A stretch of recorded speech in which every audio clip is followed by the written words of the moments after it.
Di, di ko inakalang darating din sa akin nung ako'y nanalangin kay Bathala, naubusan ng bakit. Bakit umalis nang walang sabi? Bakit di siya lumaban kahit konti?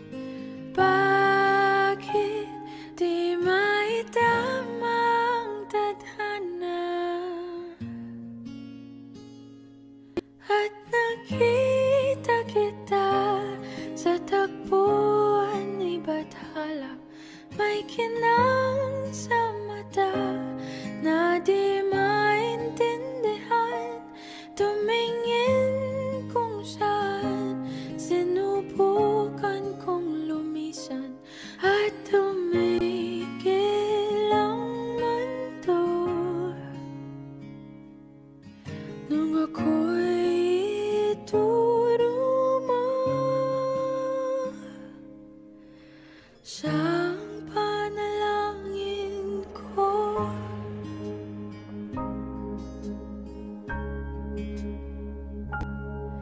At hindi di mapaliwanag ang nangyari sa akin. Saksi ang lahat ng tala sa iyong panalangin.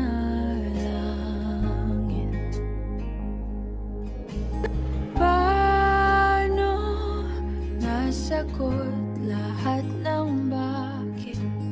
Di makapaniwala sa nangyari. Paano mo naitamang tadhana nung nakita kita sa takbo